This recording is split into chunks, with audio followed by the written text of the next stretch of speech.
എന്തായാലും സംസ്ഥാന സർക്കാരിന്റെ ഹൈന്ദവ വിശ്വാസങ്ങൾക്ക് നേരെയുള്ള ഇത്തരം നീക്കങ്ങൾക്കെതിരെ പ്രതിഷേധം ശക്തമാകുന്ന സാഹചര്യമാണുള്ളത്. മറ്റൊരു പ്രധാനപ്പെട്ട വാർത്ത അന്താരാഷ്ട്ര തലത്തിൽ നിന്ന് പുറത്തുവരികയാണ്. ഭാരതത്തിന്റെ ആഭ്യന്തര സുരക്ഷാ കാര്യങ്ങളിൽ പ്രകോപനവുമായി ന്യൂയോർക്ക് മേയറുടെ ഇടപെടൽ. ഡൽഹി കലാപക്കേസ് പ്രതി ഉമർ ഖാലിദിന് പിന്തുണ അറിയിച്ച മേയർ മംധാനിയുടെ കത്ത് സ്വന്തം കൈപ്പടയിൽ പിന്തുണ അറിയിച്ച ഉമറിന് കത്തയച്ചെന്ന് ഉമറിന്റെ സുഹൃത്തുക്കളും സമൂഹ മാധ്യമങ്ങളിൽ അത് സ്ഥിരീകരിക്കുന്നുണ്ട്.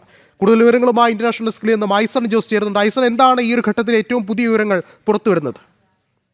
വിഷ്ണു, സൊഹ്റാൻ മംദാനി ഈ പിന്തുണ അറിയിച്ചുകൊണ്ടുള്ള ഒരു കുറിപ്പ്, അതൊരു പ്ലെയിൻ കടലാസിൽ, അതായത് പ്രത്യേകിച്ച് മറ്റു രേഖകളൊന്നുമില്ലാത്ത ഒരു കടലാസിൽ എഴുതി ഒപ്പിട്ടതിന് ശേഷം നൽകുകയായിരുന്നു. ഈ അധികാരത്തിലേറുന്ന ദിവസം, അതായത് ജനുവരി 1-ാം തീയതി അർദ്ധരാത്രിയോടുകൂടിയാണ് അദ്ദേഹം ന്യൂയോർക്ക് മേയറായി സ്ഥാനമേറ്റത്. ന്യൂയോർക്ക് മേയറായി സ്ഥാനമേറ്റ ആ നിമിഷം തന്നെ ഈ ഉമർ ഖാലിദിൻ്റെ സുഹൃത്തുക്കളെല്ലാം തന്നെ, ഒന്നോ രണ്ടോ സുഹൃത്തുക്കളെല്ലാം തന്നെ ഈ പോസ്റ്റ് തങ്ങളുടെ സമൂഹ മാധ്യമത്തിൽ പങ്കുവയ്ക്കുകയുമായിരുന്നു.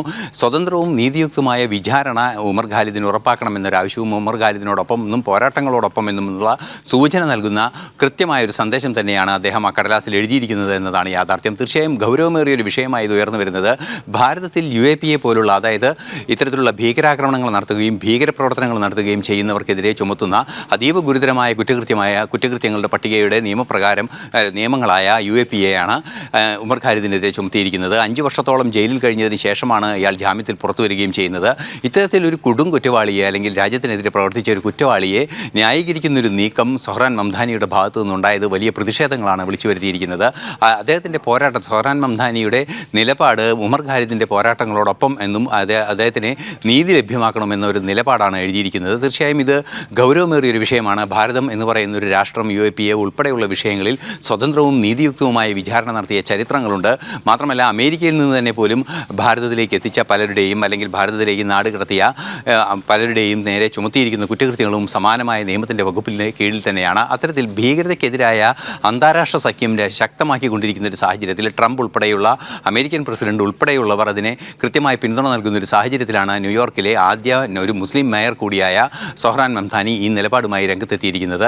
ഈ നിലപാടിൽ കൃത്യമായി സൊഹ്റാൻ മംദാനി പറയുന്നത് സ്വതന്ത്രമായ ഒരു വിചാരണ ഉമർ ഖാലിദിന് ഉറപ്പാക്കാനുള്ള ശ്രമങ്ങൾ ഉണ്ടാകണം, അതിനായുള്ള നീക്കങ്ങൾ നടത്തുമെന്നാണ്. മറ്റൊരു പ്രധാന വിഷയം കൂടി ഈ വാർത്തയുമായി ചേർന്ന് പങ്കുവയ്ക്കേണ്ടത്, 8 US കോൺഗ്രസ് അംഗങ്ങളും സമാനമായ രീതിയിൽ ഉമർ ഖാലിദിൻ്റെ പാരൻസുമായി കൂടിക്കാഴ്ച നടത്തിയെന്ന ഒരു നിലപാടും അറിയിക്കുന്നുണ്ട്. അതായത് ഉമർ ഖാലിദ് എന്ന് പറയുന്ന ഭാരതത്തിനെതിരെ യുദ്ധം ചെയ്ത ഒരു ഭാരതീയ പൗരൻ നിയമ നടപടികൾക്ക് വിധേയനായിക്കൊണ്ടിരിക്കുമ്പോൾ 5 വർഷം ജയിലിൽ കഴിഞ്ഞതിന് ശേഷവും ഭാരതത്തിലെ നിയമ സംവിധാനങ്ങളെക്കുറിച്ച് കൃത്യമായ ഒരു മതിപ്പില്ലാത്ത രീതിയിൽ വ്യാഖ്യാനിക്കപ്പെടുന്ന ഒരു നിലപാട് ന്യൂയോർക്ക് മേയറായി സ്ഥാനമേറ്റ ആ വേളയിൽ തന്നെ പബ്ലിഷ് ചെയ്യുന്നതിന് വേണ്ടി എഴുതി നൽകിയെന്ന ഒരു വലിയൊരു തെറ്റ് അദ്ദേഹത്തിൻ്റെ ഭാഗത്തുനിന്ന്, അല്ലെങ്കിൽ വലിയൊരു ആക്ഷേപകരമായ ഒരു പ്രവൃത്തി അദ്ദേഹത്തിൻ്റെ ഭാഗത്തു നിന്നുണ്ടായി എന്നതാണ് ഏറെ ഗൗരവത്തോടെ വീക്ഷിക്കുന്നത്. തീർച്ചയായും ഇത് ഗൗരവമേറിയ രാഷ്ട്രീയ ചർച്ചകളിലേക്ക് വഴിവെക്കുമെന്ന് തന്നെയാണ് മനസ്സിലാക്കാൻ സാധിക്കുന്നത്. ഉത്തരവാദിത്തപ്പെട്ട പദവിയിലുള്ള ഒരു വ്യക്തി, അതായത് പ്രത്യേകിച്ച് ലോകത്തിലെ ഏറ്റവും സുപ്രധാന നഗരങ്ങളിലൊന്നായ ന്യൂയോർക്കിൻ്റെ മേയറായി തുടരുന്ന ഒരു വ്യക്തി ഇത്തരത്തിലൊരു നീക്കം നടത്തിയത് ശക്തമായ പ്രതിഷേധമാണ് വിളിച്ചു വരുത്തിയിരിക്കുന്നത്.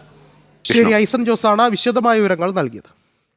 ഇനി ശബരിമല സ്വർണ്ണ കവർച്ച കേസുമായി ബന്ധപ്പെട്ടുള്ള വാർത്തകളിലേക്കാണ്. ശക്തമായ അന്വേഷണം പുരോഗമിക്കുന്നു. എന്നിരുന്നാൽ പോലും ചില നിർണായകമായ കണ്ടെത്തലുകൾ ഈ ഒരു ഘട്ടത്തിൽ പുറത്തുവരികയാണ്. എന്തായാലും ഈ ഒരു കേസുമായി ബന്ധപ്പെട്ടുള്ള SIT അന്വേഷണത്തെ പോലും കൂടുതൽ വിമർശനങ്ങൾക്ക് വിധേയമാകുന്ന ഒരു ഘട്ടത്തിലേക്ക് കൂടി കടക്കുകയാണ്.